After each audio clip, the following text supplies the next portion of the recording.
2 Kings 3. Joram, son of Ahab, became king of Israel in Samaria in the 18th year of Jehoshaphat, king of Judah. And he reigned 12 years. He did evil in the eyes of the Lord, but not as his father and mother had done. He got rid of the sacred stone of Baal that his father had made. Nevertheless, he clung to the sins of Jeroboam, son of Nebat, which he had caused Israel to commit. He did not turn away from them. Now Mesha, king of Moab, raised sheep, and he had to pay the king of Israel a tribute of 100,000 lambs and the wool of 100,000 rams. But after Ahab died, the king of Moab rebelled against the king of Israel. So at that time King Joram set out from Samaria and mobilized all Israel.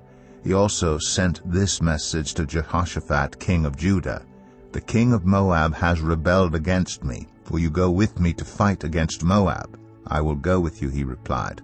"I am as you are, my people as your people, my horses as your horses." "By what route shall we attack?" he asked. "Through the desert of Edom," he answered.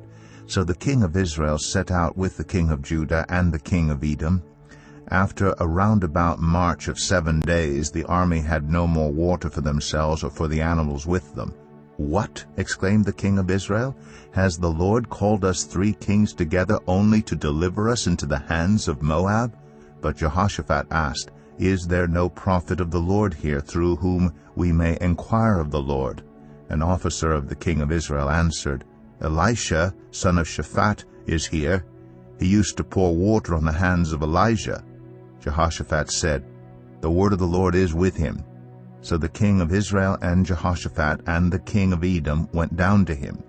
Elisha said to the king of Israel, "Why do you want to involve me? Go to the prophets of your father and the prophets of your mother."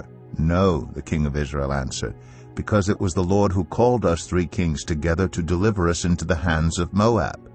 Elisha said, "As surely as the Lord Almighty lives, whom I serve, if I did not have respect for the presence of Jehoshaphat, king of Judah, I would not pay any attention to you. But now bring me a harpist."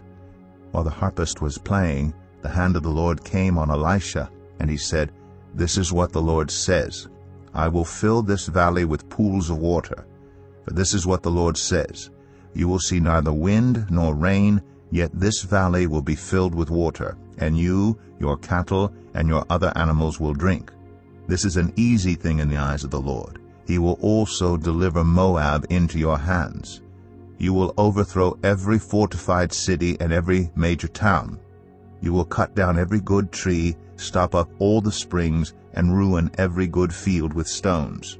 The next morning, about the time for offering the sacrifice, there it was, water flowing from the direction of Edom, and the land was filled with water.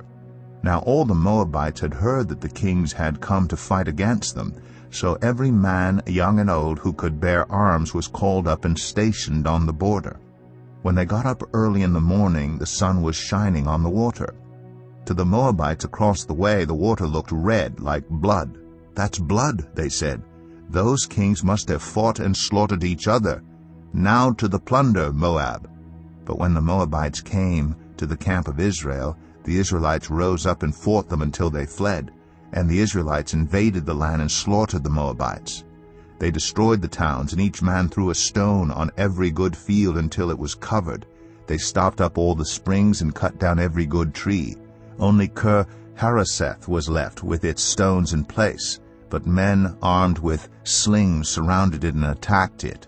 When the king of Moab saw that the battle had gone against him, he took with him 700 swordsmen to break through to the king of Edom, but they failed. Then he took his firstborn son, who was to succeed him as king, and offered him as a sacrifice on the city wall. The fury against Israel was great. They withdrew and returned to their own land.